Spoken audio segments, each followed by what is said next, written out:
Hi, I'm your host Vasco Duarte. Welcome to the Scrum Master Toolbox podcast, where we share tips and tricks from Scrum Masters around the world. Every day, we bring you inspiring answers to important questions that all Scrum Masters face day after day.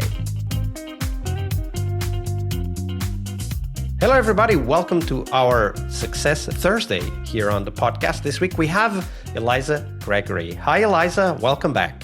Hi, Vasco. So success is the question we will be asking in a minute. But first, of course, the tool we most use to try to reach that success, the retrospective. So Eliza, share with us, what's your favorite retrospective format and why?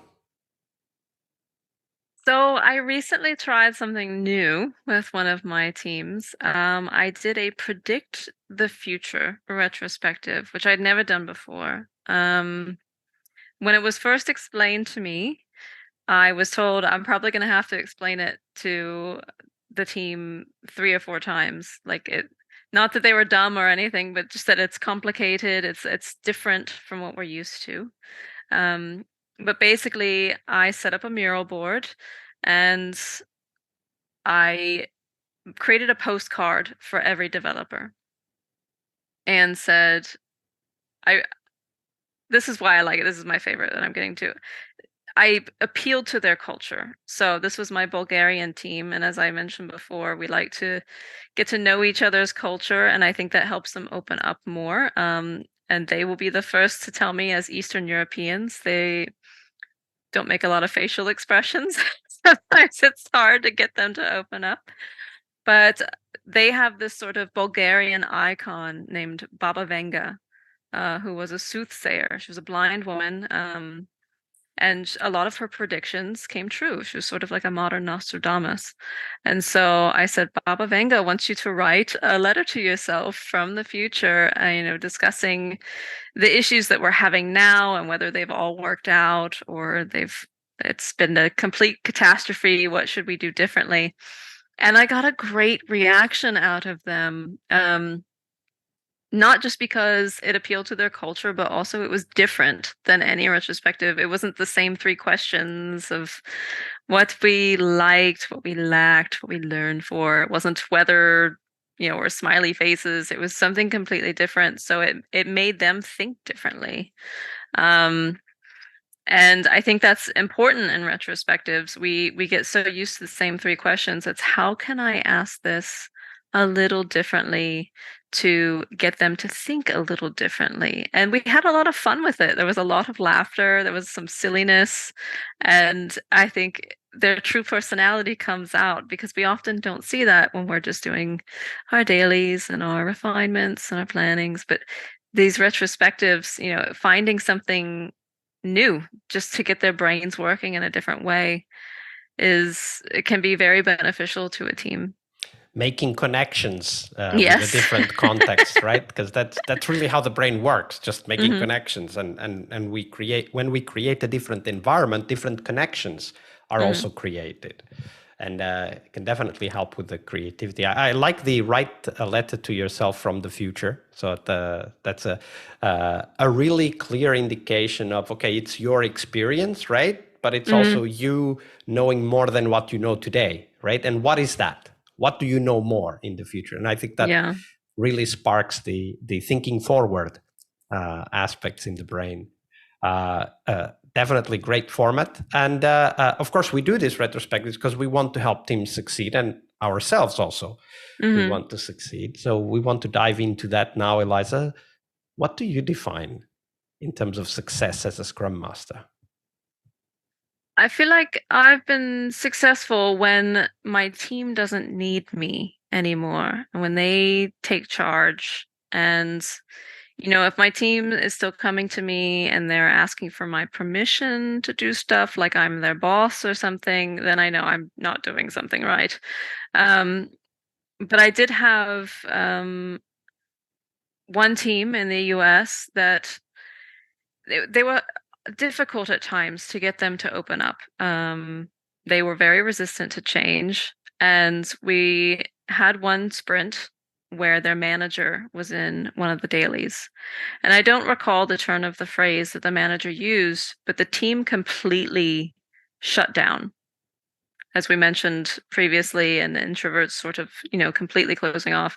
And I knew that something was up, but they wouldn't tell me at first. And so we had our retrospective, and I got one of them to sort of open the doors or release, and as soon as that one person opened up, they all opened up, and basically they told me, they came out, they said, "Hey, our manager said something in this meeting that was very demoralizing. And when he said that to us, that's why we shut down." Because I always assume when my team is quiet, they're mad at me.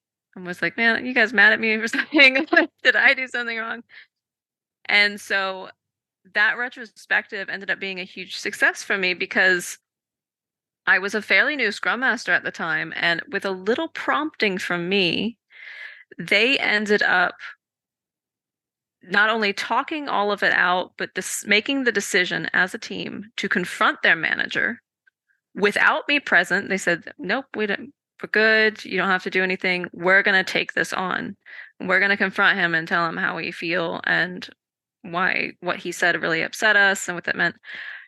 And then the retrospective was over, and I was like, I did it. Like, I didn't really do anything. I just asked a question or something, and one of them opened up, and suddenly the domino effect happened, and they took charge, and they said, "No, we're going to do it." And I thought, this is success. Like, I got them to handle the problem themselves, and they didn't say, "No, you take care of it for us." So I notice a few things there. So first, notice when there's a strong emotional reaction, so like the team shutting down, right? Second, prepare to prompt. So find a safe moment. The retrospective was your case, but it could be any other safe moment. Even on the one-on-ones, you could start exploring that. Find a way to prompt them to open up. Mm-hmm. And then the third thing, which is them taking initiative, which came from that discussion in the retrospective. What do you think triggered that for the team to really take ownership of that? Because if they shut down when the manager said something, it also indicates that maybe they don't feel so comfortable bringing up difficult topics with the manager, but yet they took that initiative. What do you think helped them to kind of, get over the fence and actually take action on their feeling of being demoralized? I think it was when they all realized they were on the same page. So when they started opening up in the retrospective and all coming out and saying, "Yeah, I agree with that. And I feel that too." It was like they had each other's backs. They were all on the same page. They realized we're a team in this. We all were unhappy with that exact statement, that exact wording he used.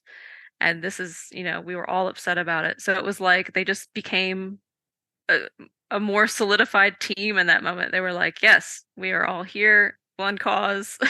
Let's go."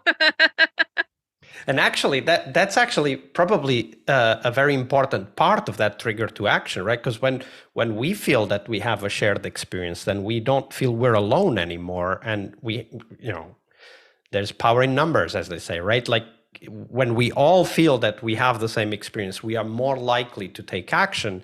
And I think that this is a great story of how a Scrum Master can work specifically to help the team find what is that shared experience. Mm-hmm. Yeah. Great story. Thank you for sharing that, Eliza. Oh, thank you. Thank you for asking.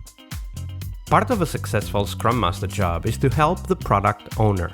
Tomorrow we explore that critical role in Scrum, the product owner role.